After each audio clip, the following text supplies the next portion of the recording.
Welcome everyone. Here we are in the second webinar, the 20th and 21st of November. We are running 2 hackathons and creative labs because of the MED GAIMS project. Now, my intention is to explain you what is the MED GAIMS project, which are the goals, how the MED GAIMS project arrives in Vilanova, Vila Geltrú, which is the place where we are setting this project, and a bit of storytelling, and as well going forward to settle the rules for the participating and the call for ideas. The MED GAIMS project is an international project called for the NECBC MED, and the presentation that I'm going to run now is consisted in these 4 squares. First of all, the overview of the project. Secondary is how this project lands in Vilanova. Third, how is the storytelling that we are explaining with this project? And fourth, and the last one, is how can you participate in this project? So now I'm going to share my screen, and I will start with my presentation. Okay, so I hope you are watching my screen. Great. Okay, so here what we have is the MED GAIMS. The MED GAIMS, as you can read, consists in gamification for memorable tourist experiences. What does it mean? So nowadays we have clear that the gamification process and gamification experiences are going in several stages of our life, in several places, education, anywhere we can find gamification. This project wants to provide tourist destination with tools to make deep impact in the tourists in order to remember this place as a memorable place. So we want them to have a memorable experience.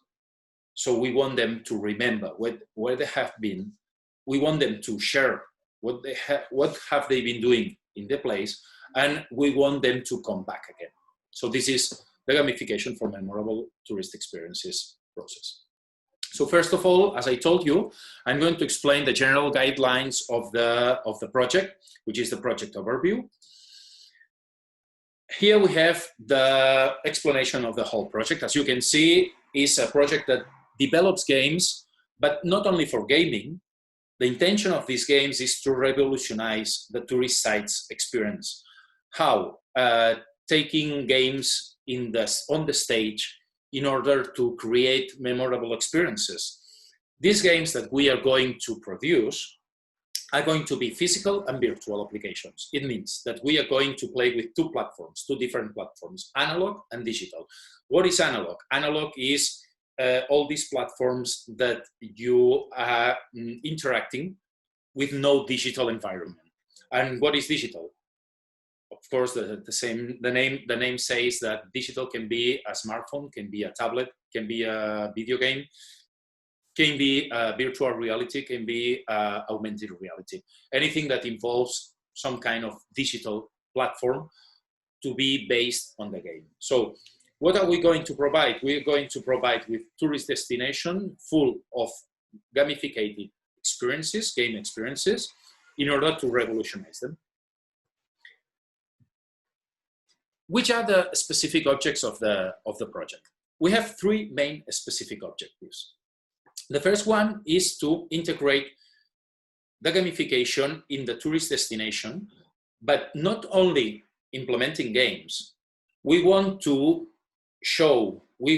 make clear that the introduction of games or game experiences is good, and it provides with an enhanced motivation for the users in order that the managers of this destination can learn the effectiveness of these tools, the effectiveness of all these new techniques.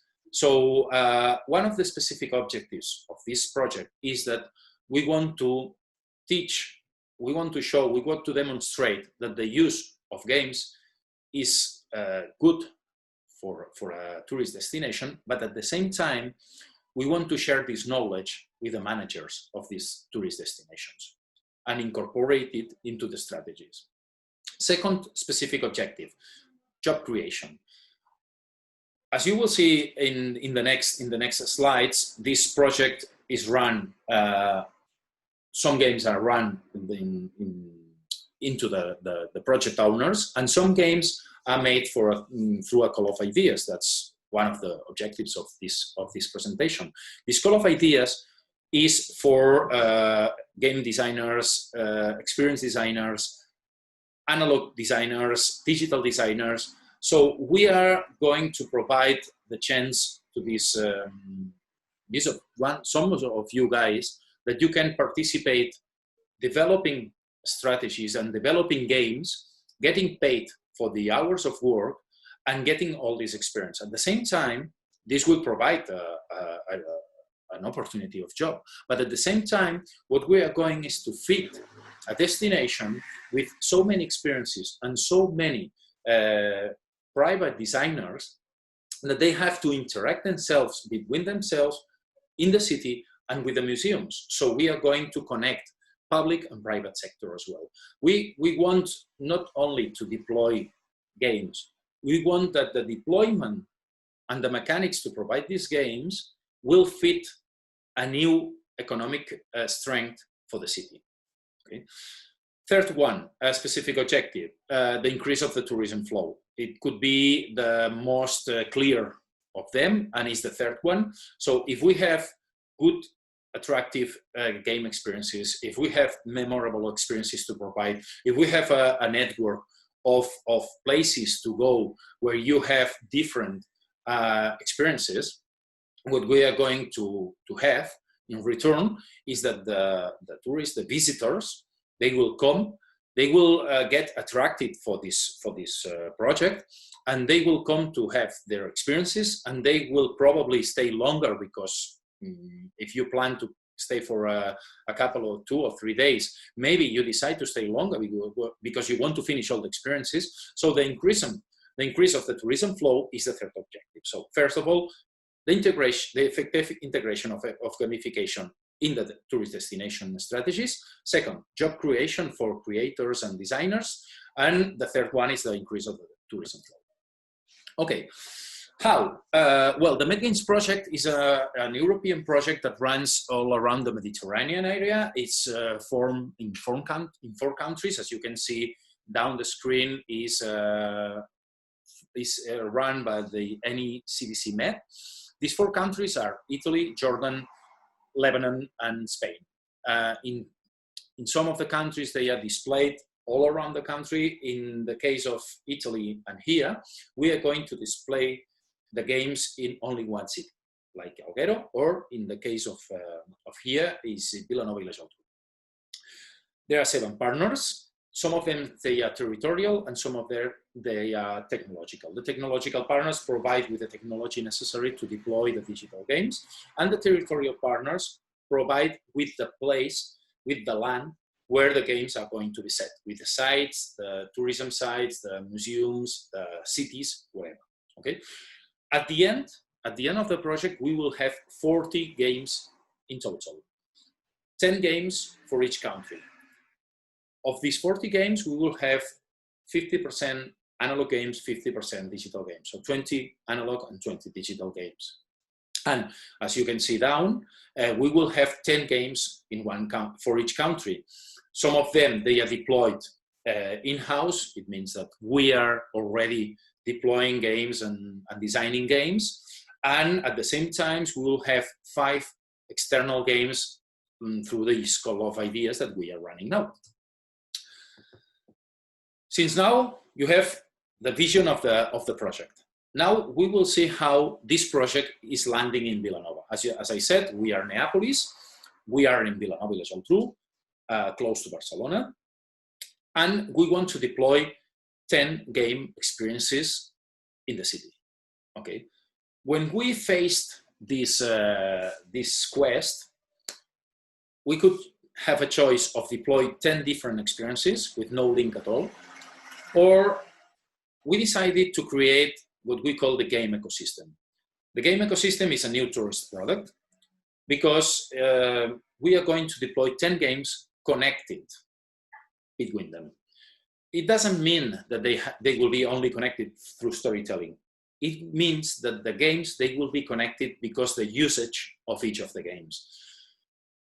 You will see in the next slide, but a game ecosystem is, well, the same words can say that an ecosystem is a group of organisms that they live together, they feed, and they get benefits from their relationships. So this is what we are going to make in Vilanova. We are going to provide with different games that each of them has its own purpose. As I said, different games, different purposes. Okay, it means that depending on the kind of game, we will get a different understanding of what is it made for. I explain a bit more extended. We have 3 different types of games. First one is the hook game. Second one is the content game. Third one is the bridge game. The hook game is this game that the user can play at home. It doesn't mean that they don't need to be in the destination to play the game, but the game itself awakens interest from home in order that after finishing the game, they will get some inputs that will light a spark inside themselves in order that they will want to come and visit and finish the experiences. So I always explain the same example. I read a book some years ago about the Natural History Museum in New York, about some dark stories into the museums and the halls and everything. When I went to New York, one of the highlights I wanted to visit was the Natural History Museum.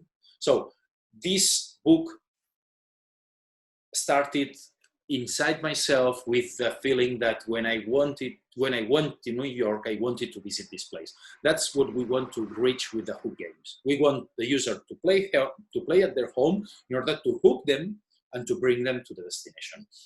The other 2 types of games are destination games. It means that you will find these experiences, the game experiences in the city. And we have 2 types. The content games are the ones that provide content to the different tourist sites. It means more probably a museum, a close quarter.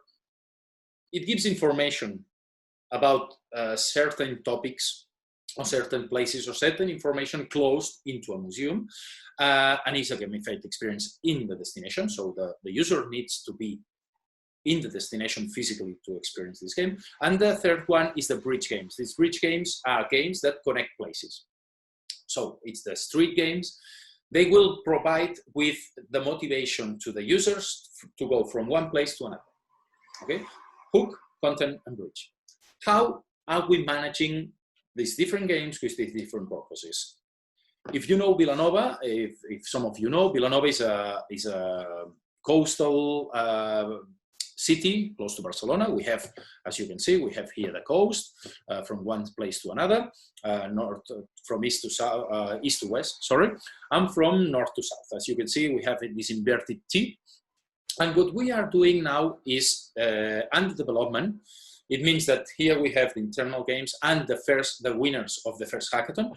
We are having some bridge games that are the ones that you can see are the ones that connect places into the city from east to west and from north to south. These games will help people and motivate them to go from one place to another, here in a square as well. And we have content games in museums, like the Museu Víctor Balaguer and the Spyfar. And we are developing a hook game that will provide attraction from home to the city. What we are offering in this next hackathon is the chance of offer several places for the designers and for the game creators to provide with proposals for creating games. Which places are we providing in order to fit this game ecosystem? We are giving them this Museu de Ferrocarril. Here we have the market. We have here the tourist information office, and we need to bring people to the Spy Park, which is a museum which is on the eastern part of the beach of Vilanova, because Vilanova is very well known, this area, but sometimes we need to attract people to this area and to this museum. How? Playing, definitely. We need to bring people from home to the museum as well, and we need to make people go from one place to another. We have here the Torre Blava as well, as you can see, and we have here the Adarro, which is an Iberian heritage place. When we mix all these experiences, what we have is the game ecosystem. As you can see, as I said, is several organisms that they live in a content place, and each of them has its own purpose on itself, but helps the other to fit into the whole system. So we have games that attract people from home. We have experiences that they are content. They provide information in closed places. And we have experiences that provide and help people go from one place to another in order to have connections with the experiences. So a tourist can start on the top of the city, and they can go down, have these experiences. At the same time, they will go to the tourist information. They will provide them with this another bridge game, and they can finish in the Spy Park. All of this, always playing, having fun, and having memorable experiences. Okay, which places are now offering for the next Hackathon and Creative Labs? The next Hackathon and Creative Lab is based on the coastal area, is what we call the seafront, and we have several interesting places to offer. It doesn't mean that they have to be content. It can be part of the game as a bridge, or you can provide as well with ideas for the hook games. Okay, we have the Spy Park, which is a museum settled in a lighthouse, very interesting and very beautiful place close to the sea. We have the Pacify, which is a sculpture in the middle of the sea, and it brings us the rememberings of the mythology. We have a connection with mythology here. As well, we have this Iberian village, which is a heritage site. We have the Railway Museum with very beautiful and big trains and locomotive objects. We have the harbor itself, is one of the most important, the second most important in Catalonia. And we have as well the Fisherman's Wharf with a huge history full of little stories of unknown people and anonymous guys. We have also historical characters and facts that you can take to provide with proposals for your storytelling. We have Victor Balaguer, which he was a 19th century lord that I explain later, but he was one of the most prominent figures in Vilanova la Geltrú. He provided a lot and helped Vilanova to make advancements, mainly economically and with cultural. We have Mariano Pardo de Figueiredo, which he has a nickname called Dr. Tecusem. He was a famous gastronomer, and he was an extensive collector of menus, recipes from the 19th century. And we have all his collection in Vilanova, in the library, in the Victor Balaguer's library. So we can, why not providing an experience related with gastronomy? And we have Eduard Toda. Eduard Toda was the first Egyptologist in the country, in Spain. He was running adventures in Egypt. He discovered tombs. He brought stuff. He brought a mummy that we have in the Victor Balaguer Museum. He wrote books. He was an authentic Indiana Jones. So we have three. These are not the only ones that you can fit your stories, but these are some of the examples that you can use for fitting the stories, because we have to connect with the city. Okay.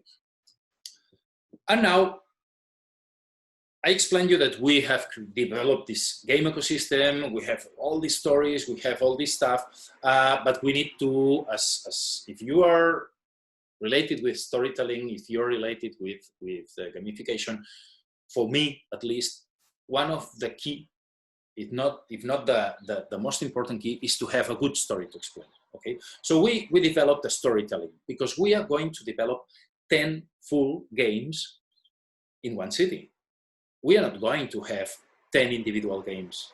We're going to have one big game that involves 10 different chapters. Each chapter will be one of each of the games, but we are going to provide with an umbrella of storytelling that will help the user face not 10 experiences, one huge experience. So we're going to create a new huge product, which is like a theme gamificated destination. Okay, we start this with the story of Victor Balaguer. As I told you, he was a lord from the 19th century, and he was an intellectual guy. He was related in politics. He was a traveler. He had been working as ambassador in Asia. He brought a lot of stuff, and he decided to enlighten the cultural life of Vilanova, creating a museum. This museum is the Victor Balaguer Museum, as you can see on the left-hand side of the slide. And it was the first building conceived as a museum in the whole country. So it means that he was a clever guy, he was a visionary, and he decided to bring the culture in the city for the citizens to enlighten their lives and their intellectual propriety. So he built this city, which is still running in Vilanova, but at the same time, there is another story about Victor Balaguer, and is that he was a Mason. Well, it links very well with these ideas of enlightening and intellectual showing for everyone. So because he was a Mason, he was, as you know, he was a fraternity. He provided this museum with a place for the meetings, and he, as you can see, the stamp with his Egyptian icons and Egyptian iconography. He decided to create this this museum. It was the center of the Masons and the Masonry, and there is a whole story and there is a whole visit around the museum that tells you that this is in fact a Mason temple and has a lot of stories. Okay, so we settled down in the end of the 19th century with this prominent figure. He was a Mason. He decided to create a whole building with settling inside to put paintings, old kind of dishes, archaeological artifacts, everything. It was quite unusual. Okay. The story follows with the death of Victor Balaguer. He died in 1901, so at the beginning of the 20th century, and he died in Madrid. When he died, he was with Joan Oliva, which he was the librarian and his personal assistant. And the thing is that the story says that when he died, he brought to Joan Oliva a box, a closed box. And he said, Joan, here I have my memories. Bring them back to Vilanova, give them to the foundation, and make sure that they will not be open until 15 years. 50 years, not 15, sorry, 50 years. So Joan Oliva, when Victor Balaguer died, he came to Vilanova and he brought this box with supposed to be memories inside. The box kept closed for 50 years. In 1951, the mayor of Vilanova opened the box and they find inside 7 books. 6 of them, they had the memories, the written memories of Victor Balaguer. And the 7th book was an empty book. It was only white paper. Okay, here, it could be a metaphor. It could be the starting of something. And in fact, we have been investigating, and yes, it's the starting point of the Agency of Secrets. With this book, Victor Balaguer meant that if a society loses his knowledge, his own knowledge, it will become an empty book with no memories. Nowadays, we have so much information around ourselves that the important facts of our society, what we are and where do we come from, are hidden in the huge amount of intoxication that we are in. So the Agency of Secrets, in another book, as you can see here, we have been doing some research, and we found that Victor Balaguer set the basis of creating the Agency of Secrets. In 1951, the Agency of Secrets set the light and was created. And the intention of the Agency of Secrets is to not to hide the secrets, to make the secrets become to light. How? Habilitating agents. Each of the users of the Villanova experience will be agents from the Agency of Secrets that they will be sent to the different places of the town to discover the secrets of the town. What are the secrets? The secrets are stories, characters, historical facts, experiences, can be experiences. Secrets are what we are. These are the final knowledge of each of the experiences. This is the whole storytelling that we have. Now we have the Agency of Secrets that will set some agents into the ground, and they will have the luck. They will be lucky because they will be connected with these 10 different purposes, these 10 different game experiences. Each of the game experiences will make them discover more and more and more about the city, about the facts, about experiences, about everything. So they will upgrade themselves into the Agency of Secrets.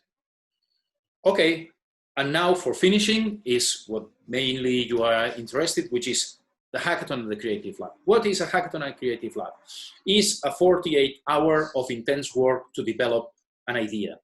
We are creating this Hackathon and Creative Lab because we want external designers to become part of this Agency of Secrets. We want them to become part of the creators of these secret experiences.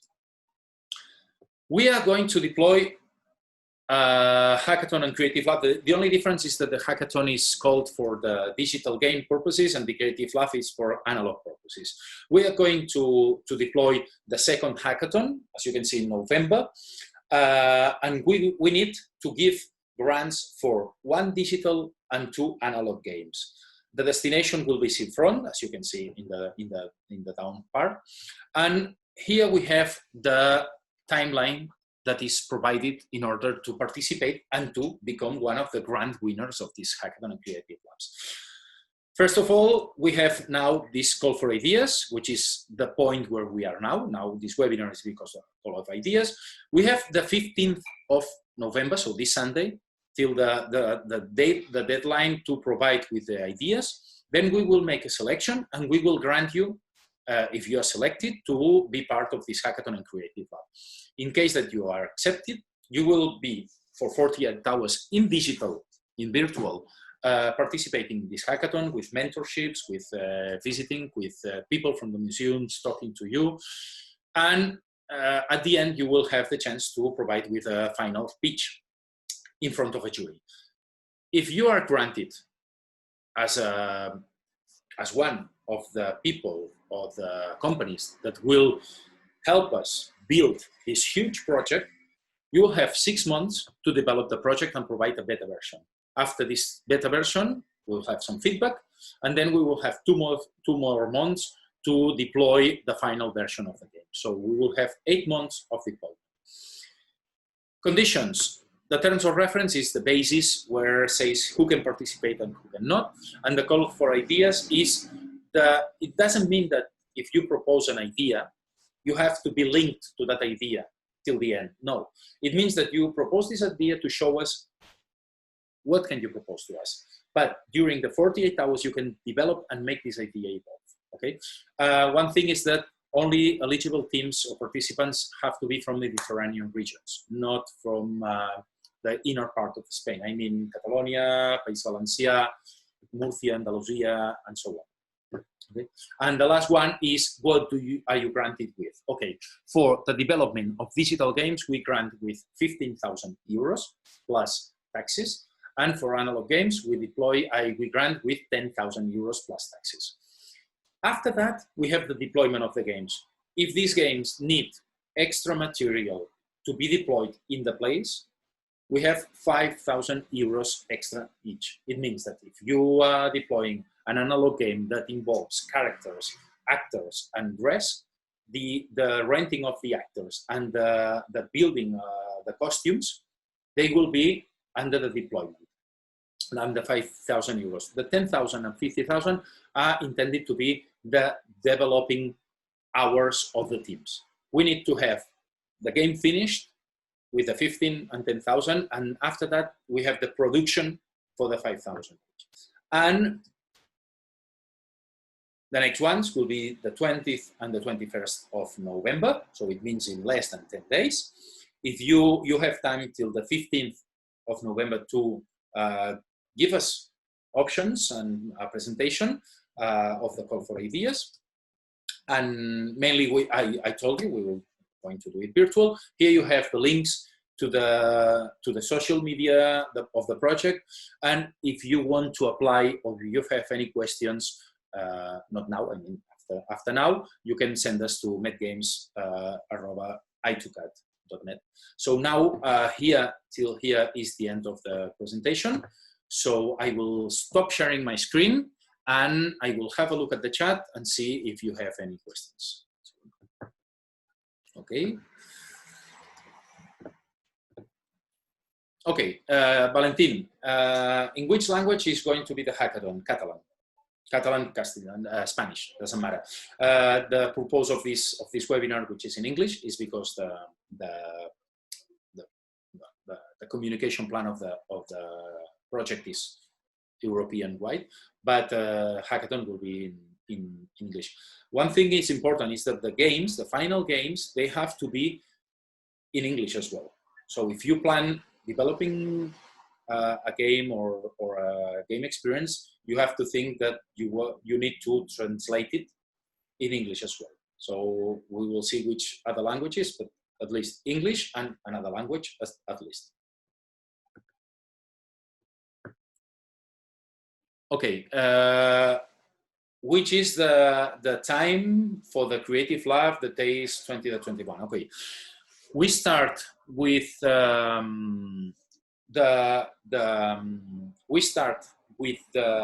let's see, on the Friday at I think it's at 9 in the morning. It finishes at 5 p.m., 5, 6 more or less. Teams, you can keep working during the night. And on Saturday, it will start more or less at 9, and we have the pitch for the final for the jury at 4. So it's close to 9 to 6 again, something like that. 9 to 6, more or less. Friday, 9 to 6 on Saturday as well. Okay. Cecilia, is and Angels, the proposal has to be compulsory related with the history of the secrets? Yes, well, you have to deploy a proposal, and we have to link this proposal with the umbrella, the storytelling umbrella. This is the whole project, and each of the proposal have to link. A secret is it's a big box. Okay, so what is a secret? When we go to visit a museum where we have never been before, everything that we get from there could be a secret. We won't tell that everything is a secret, because otherwise the secret will lose the highlight. But there are some stuff, there are some things that they can be selected in order to provide this highlight point. Okay, this is the secrets involving the game. But after that, the whole Agency of Secrets story, there is a whole storytelling, a canon storytelling in a transmedia language that will be split in separate parts. But this is one thing that we are going to deploy with the winners. Okay, each of these parts will be parts of the chapter that you will get when you finish the game. So we have the games here, we have the canon here, we will split, and we will set a piece of information that will relate with the Agency of Secrets. It means that the user, when they play the 10 experiences, they will get the whole visual connection of the whole history of the Agency of Secrets. Okay. Vale. Okay. Valentin, is going to be valorarà, that the game is done in different languages. Okay, yes, if at least we need English and Spanish and Catalan. We have to see at least this. If we have more languages, it's better, but we cannot ask for that. No, we are not asking for that. How, okay, the business model of the company and how are we going to valorate and what do you have to introduce? He's asking about the concept of the business. As I said, one of the specific objectives of the MED Games is to make job creation. It means that you have to think of these grants as what we call a beca. Okay, this is money that the project is giving to the participants so they can give time work to do and deploy an experience here, but this experience has to be included in the whole package. But when the project finishes, it has to prove that the experience itself can continue on the time. So this is called sustainability of the project. Okay, it has to be sustainable. This is because of the project itself. But at the same time, what they are going to valorate, the jury, is that what you are proposing can provide with a mechanic that you can then deploy and bring it to other places with other skins, but you have a mechanic that you can deploy in other places, so we can make a business model, and it can make that the team can live from that. That's a little bit of the idea. So how are we going to valorate this? Well, mainly with the call for ideas with the team and the idea, and how this idea can evolve. Not only the idea of the games, you know, the concept can evolve in different branches. And during the hackathon, we are going to do a business mentorship as well. That will help you with a business model canvas. Anyone can be in the Hackathon Creative Lab. No, you don't need to be autonomous or a company. No, you don't need. In fact, some other countries we have students. So at the moment, you don't need to be autonomous, or you don't need to be a company itself. The idea is that if we here have students from a digital school, they can come and they can interact, and the idea is to create jobs and provide within, not only with experience and with the money for deployment, rather with a lifestyle as well. Another question is the 8 months after the Creative Lab for the development. The implementation on the ground can be done lately. Okay. No, 6 months for deployment. After the 6 months, we need a beta version that we need to test with players. We need to have some play testers, and after that, with these play testings and with this evaluation, you have 2 more months to do the adjustments that you need in order to provide with the final version. Okay, so depends each case. I mean, if you're thinking of a highly production staff, I don't know, maybe creating huge panels that they have to be set in a place, we won't have a first production and then a second production after this development, these adjustments. We'll have a testing, and after that we will have, but after the 8 months, we need the game to be ready for play. Okay, what happens with the intellectual property of the proofs? Okay, the organization say that we'll have the rights to replicate and use it, but he asked if he is going to be able to use it in their own company. Okay, the intellectual rights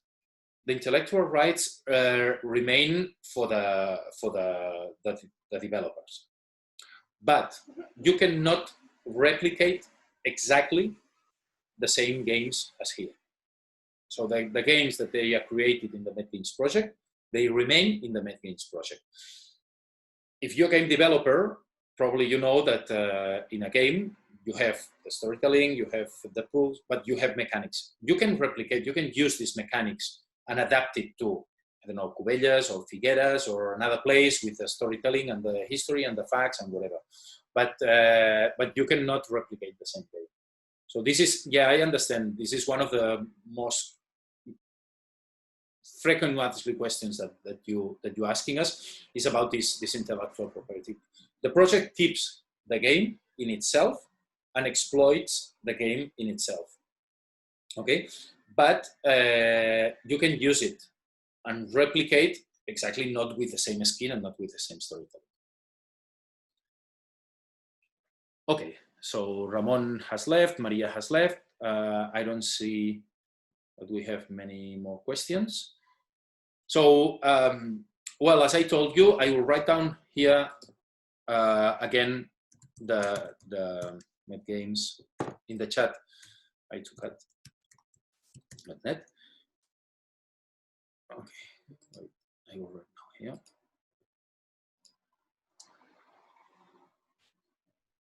Okay, one last question. Yeah, no problem, Valentin, no problem. I just wrote down the email for if you have any questions, you can write into this email. If not, if some of you received my email, you can write in my email as well. I write it here, Xavi. Okay. So I give you the 2 chances. Last question that Valentin.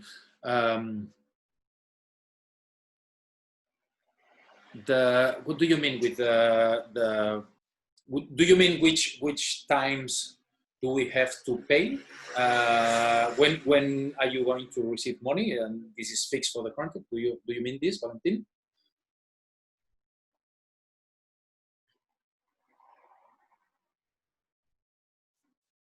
Well, if it's this, what do you mean? We have I worked. Nice. No. No. Yeah, that's what you meant. You were asking when are we going to pay? Okay.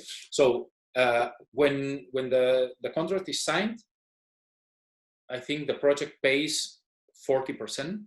I'm telling. I don't know exactly. If you are really interested in the numbers, but it's paid at 40% at the beginning, another percentage at the I think it's at the 5 or 6 months, close to the 6 months, and at the end of the project we have the last payment. But it will be split in 3 parts with different percentage. Okay, yeah. In the applicant form, another question is in the applicant form we ask for the CVs of the co-applicants. They have to be in documents apart. In which language? Okay, if you can see the application form, at the end of the application form, there are some sheets that you can write down. Sorry, you can write down with information of the applicants and co-applicants with a little bit of the stuff. But yes, we need the CVs, and the CVs, when you send it, you will send this application form to the central, which is in MED GAIMS. If they are in English, it's better. If not, doesn't matter. Okay, everything that it's done in English, it's much better. After that, we will receive the information here in Villanova, and we will treat this information, and we will decide from the call for ideas who is in and who is out. But you have to think that one of the ideas of this project is that you're participating in a huge, big project. And this is a good presentation card for you. So the last winners, the first winners, after the winning, we did them some interviews. And these interviews, they will be in the European project website. So what I'm trying to say is that participating in this project can give you visibility. So everything that you can do in English, it's better. It doesn't mean that if you do it in another language, you cannot participate. No, you can participate. But if you do it in English, it's always better. Okay. So if you don't have more questions, I told you, I wrote down here my emails and the general email. Write us if you have any questions. You have 5 days to go. And well, it's a big opportunity because this integration of this huge amount of games at once is a unique experience that has not been done anywhere, at least as I know. So we will be deploying a very important activity, and always defending games, defending the motivation that provides games, and defending the local history, defending a lot of good things, and providing with empowering and the power of gaming, that, like one of my friends, Noemi Blanc, always says. We are going to be defending the power of games in a whole tourist destination. Okay, one more question. So, if the development has any cost of production, like cards or... Yes, so one thing is that you have cost for the prototype, that it's part of the prototype. But when you finish, if you're doing a board game, when you finish, after that, the production of the board game, for example, I don't know if I have something here. Well, I have this is I don't know. This is a role-playing game. If you have to produce this comes with the 5,000. Okay, when you have to deploy the cards, or if you have to deploy the books or the boxes or whatever, all of this comes with the 5,000. Yeah, after that. No, you don't need to be autonomous. After that, yeah, probably if you get granted with 10,000, maybe you will have to think if you need to be autonomous for some months in order to be working in that. But previously, you don't need to be autonomous. The idea is to provide with the designers a chance to get a lifestyle and a career as well. So maybe if you get granted with this 10 or 15,000, you think about starting your own project, because you want to not only to do this game, rather than doing this game and another, and making a career, a professional career with gamification, which is one of the objectives of the game. Question again from the production. You can decide who is in charge of the production, or we are deciding of the production. Okay, the production. No, we are paying for the production of the 5,000, so we have to approve. But of course, we are going to listen to you. So if you are used to work with an editor or a printer, I don't think that there is any problem to use your usual providers. So no, there's no point. We are not going to say we have to work with this or with that. So it has to be, a balancing. And of course, if you are deploying a game, we will have a lot of dialogue because of the storytelling, because of the graphic image, because of the implementation, because of the beta testing. So we are going to be talking. We are going to be a huge team. So we will talk about that, but we don't need to decide who's doing the production of the game. Okay, Valentin, pregunta rebuscada. Let's see. The 10,000s or whatever, how is it in the IRPF? Or how is it as a gift, as a premise, professional services, or as what? Okay, we need a bill. So it's not a price. So for pay, we need you to provide us with a bill. So it's human resources time, or designer time, or script time, that you have to make a bill, send the bill, and you will get paid for that bill. So probably, it's 10,000 subject to you. No, that is plus taxes. So it's 10,000 plus the 21%.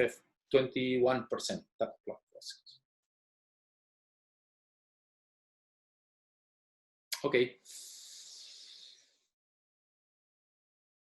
Yeah, I know it's not easy if you are here for the first time. I have people that have come 2 or 3 times, and it's a lot of stuff and think about. What I would recommend is if you have an idea and you want to have the chance to develop, fill in the application form, get in, and then we keep talking. But it's a for me, it's a big opportunity.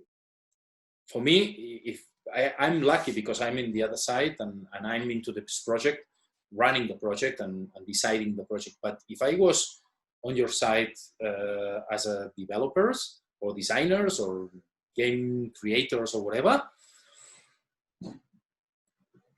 it's interesting, it's beautiful, and it's a new product. It's a good escaparate. So I think it has many interesting stuff, and it's a huge experience. It's a huge experience. So okay. So if there are no more questions, I say goodbye from here. I hope to receive the last application forms because we have some of them. So you have 5 days, fill in the forms and go for it. Let's play. Okay, goodbye, people.